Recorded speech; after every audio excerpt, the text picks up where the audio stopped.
Ladies and gentlemen, we have arrived. The national championship game is set. 40 minutes to glory in San Antonio for the number one seeded Houston Cougars and the number one seeded Florida Gators. It's going to be an epic battle. Two teams that were probably going into this Final Four viewed as the underdog consensusly by the general public. And they have found themselves in the final game, and there's a lot at play here in this final game as far as storylines go, what to look for in the game itself, and I want to talk all about that here. Sitting on Sunday night, National Championship Eve. Super excited for this game. I mean, it's the ultimate clash of tempos. You got Florida with the offensive firepower that we've known all season long. Kelvin Sampson, who's built a program that's just so tough and just hard nosed on defense. And now they've got the shot creators and the shot makers to compete with the best of the best, and that's why you see him in this national championship game. We've got two coaches here in this game that are both searching for their first national championship. For Todd Golden, this is only year 3 of a rebuild at Florida, where he has done really things that I don't even think I expected him to get to this fast. I thought that he had some promise and showed a lot of great things in year 1 and year 2 of his tenure, but even though I knew going into the season that this team was a little bit underrated, I think I would have been lying to myself if I picked them to make it all the way to the final game, but that's where they stand now. Todd Golden, he's got this Florida program at an all-time high in terms of stock, just looking at the future. I don't see this slowing down anytime soon. He's going to have the resources at Florida. He's got the offensive mind. He's a really gifted young coaching talent, and I think he's going to be a problem in the SEC for years to come. And then you've got Mr. Kelvin Sampson, who he's been around for a while. He's been the definition of consistent at Houston, but he's never really made that final breakthrough to get to that final game and take it home all the marbles. But he's going to have his chance now. He's got the second most wins of any active coach that doesn't have a championship, and tomorrow night he has a chance to etch himself into Houston history with the first ever national title for that program, or it's going to be Florida cutting down the nets and getting their third and their first since the back-to-back titles during the Billy Donovan era. And these are two teams as well that have been playing the best basketball of just about anybody in the country. Auburn and Duke, the two teams that were defeated by both of these squads respectively, they were playing the best as well, and these two teams came out on top. They haven't lost since February. For Florida, it's been February 25th since their last L. Houston has not lost since February 1st, so we're going well on 2 months now of no loss for Houston and Kelvin Sampson's career. That's the longest streak of anybody in the country, obviously, given that these are the two teams remaining in the final game. But, man, this is just going to be a battle for the ages. Houston, they've had an absolute grind ever since that first round game versus the 16 seed that they went up against. It's just been tough opponent after tough opponent. You look at Bart Torvik, Gonzaga was the 8th ranked team in that. Purdue was 15th. Tennessee was 5th. Duke was 1st. Those are all teams that they've taken out on their way to the throne. And then for Florida, I mean, it wasn't very much easier. You get the back-to-back national champions in your second round game in the Sweet 16.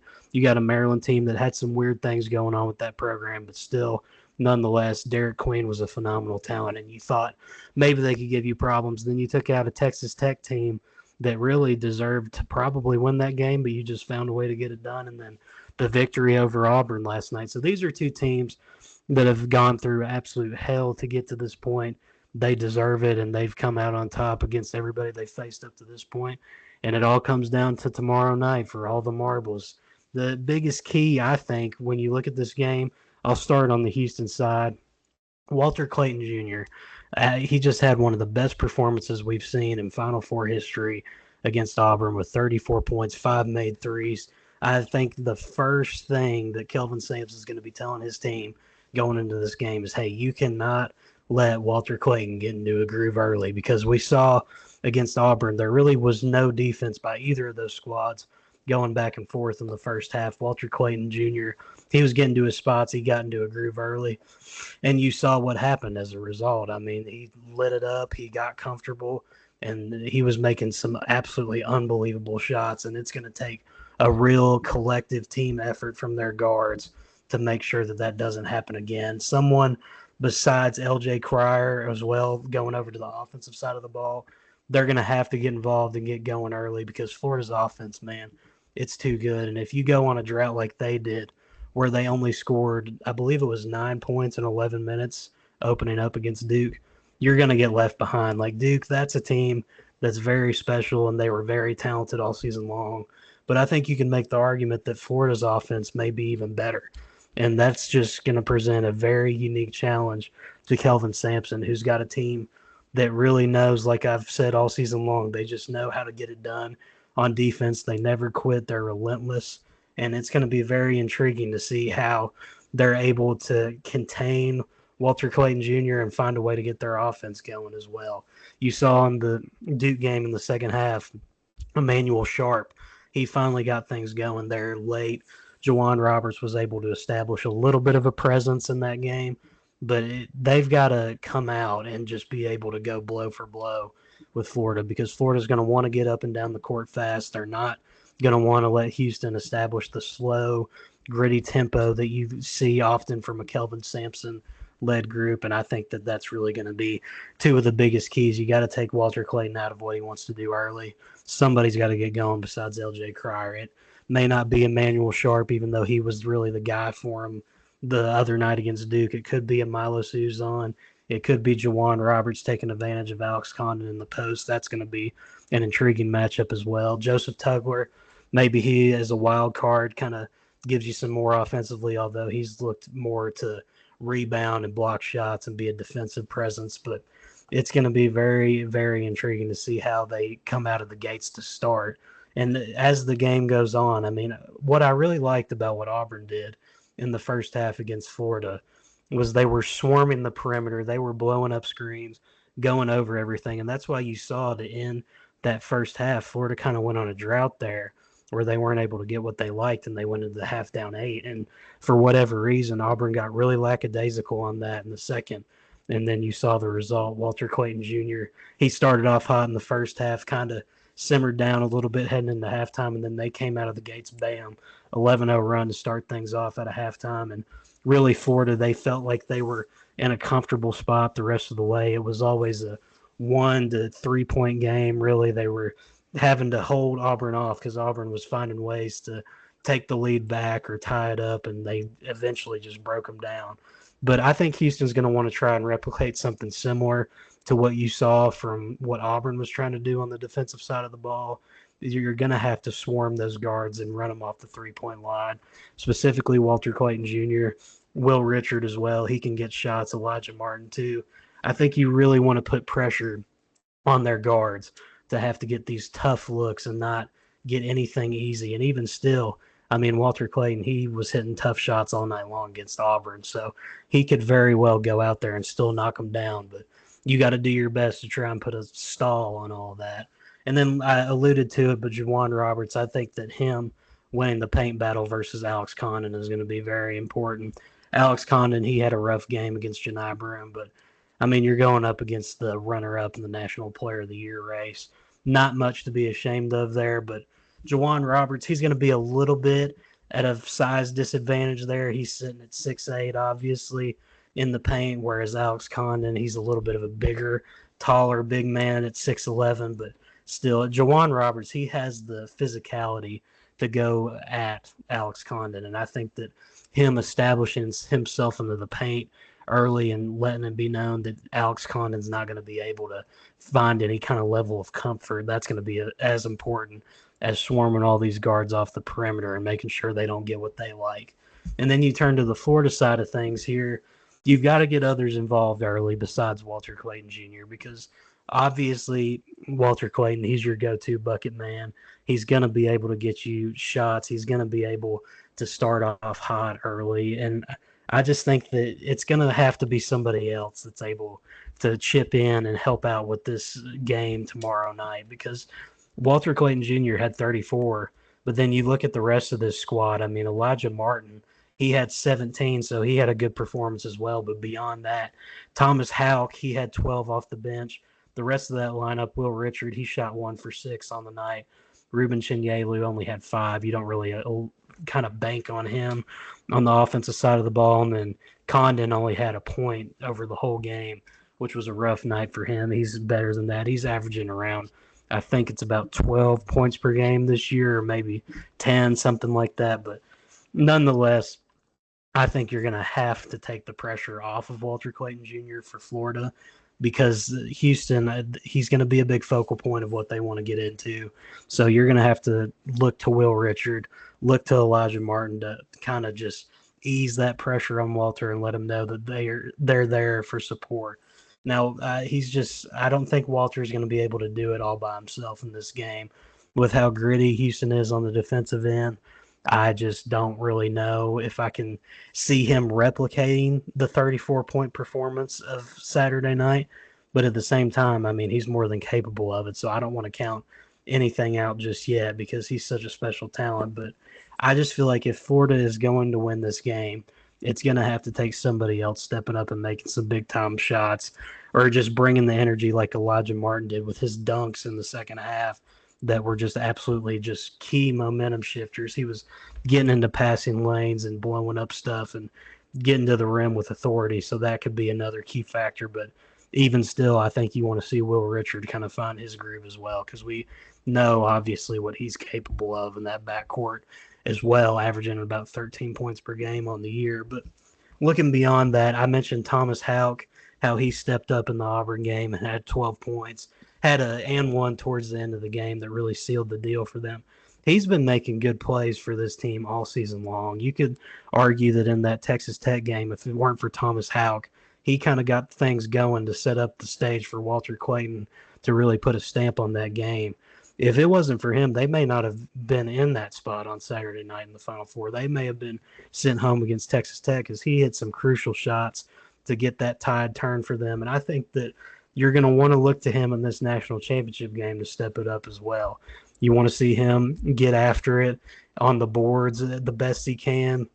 You're going to want to see him be able to spot up and shoot at the top of the key on the perimeter like he's been able to do all season long.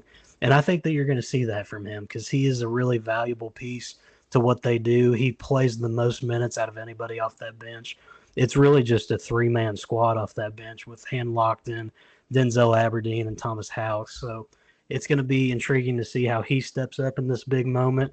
Obviously, he stepped up against Auburn, like I mentioned, and at many other points throughout the season. But national championship, that's a whole different stage. This guy's only a sophomore.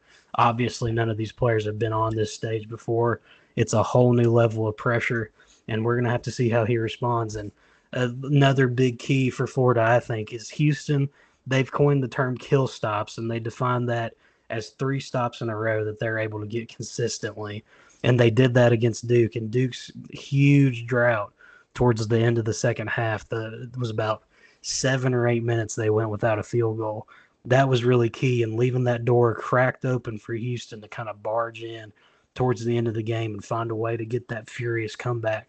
And I don't think that in this type of game you want to let Houston get a ton of kill stops, because if you go cold for a couple of stretches against this Houston team, they're going to kill you for it. Like I mentioned, Duke was the biggest victim of this. You saw Houston was able to get stops consecutively, and then the outcome obviously being one of the more colossal choke jobs we've ever seen in the NCAA tournament when it comes to Duke. So for Florida, I think that you want to assure that your offense continues to keep rolling, and you can't let Houston have those kill stops or else it's going to come back to bite you. But getting into my predictions for the game, oh gosh, it's such a hard call here. These are just 2 exceptional teams. Florida, just absolutely amazing story here, year 3 for Todd Golden. He's been absolutely just the savior that program needed. Year 1, starting 16 and 17. Then last year, they get into the SEC tournament and find their way all the way to the final where they fell against Auburn. And then they lose in the first round, 24-12 year for them. And then now you see 35-4 SEC tournament champs, haven't lost since February 25th, and they're a 1 seed. And on the other side of this, Houston, the longest streak left in the country with not losing since February 1st. All the odds were racked up against them against Duke, and they found a way to climb out of that coffin and just win the game. and they've had test after test in this tournament. Gonzaga didn't go away easily. Purdue didn't go away easily. They handled Tennessee, which was really the only game they felt comfortable in besides their 16 seed one. But both these teams, they're just so battle tested. They've more than owned the right to be in this moment. And when it's all said and done, I think I'm going with the Gators here. I mean, they were my pick going into the national, or not going into the national championship, going into the NCAA tournament. They were my pick to take home this whole thing, and I feel like I've got to do right and stand by them here because I believe in this team. I believe in Walter Clayton Jr.'s ability to just light it up at any given moment. I feel like Will Richard and Elijah Martin are going to step up once again. Elijah Martin, we saw him have the good game against Auburn. I think Will Richard might be a key in this one. I think that he's going to provide some relief for the other guys and kind of be a guy that you can just look to make a big-time shot when you need him. I think you can get that out of Thomas Houck as well. And I think Alex Condon, he's going to have to really step up against that battle versus Juwan Roberts. That's going to be a very important one. But this is going to be close. It's going to come down to the wire, whatever way you slice it. I don't see this being a blowout in any team's favor. I really think that this game is the definition of a toss-up. If you told me on Tuesday morning Houston won, I would not be shocked at all. The only shocking thing to me in this game would be if we wake up on Tuesday morning and we're talking about a blowout win. Either way it goes, I just do not envision that happening. These two teams are both elite in their own way. They have their own way of going about things that's very unique to them. And it's going to be really, really fun to see these styles clash to close out what has been a really, really good college basketball season. The Final Four, it delivered. We asked for madness the whole tournament long. Got a couple upsets here and there, but man, the Final Four, it gave us the madness we weren't expecting amongst all these one seeds. And I'm really excited to see what the epic finale to all this is. And I think it's going to be the Gators taking it home. I think Todd Golden gets a title in year 3, which would be an absolute success for Florida. And you ride into the offseason thinking that you've got one of the best coaches in the game. Kelvin Sampson, though, I could very, very easily see him spoiling this party. The seasoned vet as a coach, it may be his time. He may be due for one. And I would not be shocked at all if Houston takes it home. But I'm very excited for this matchup. It's going to be absolutely amazing to watch. Very excited to cover it all, recap it all once the time comes. And I'm going to enjoy every minute of it, as I hope you all do as well. This is Luke Tackett with the Full Court Trap Podcast, signing out with my little preview of the national championship game. Everybody go enjoy that game tomorrow night.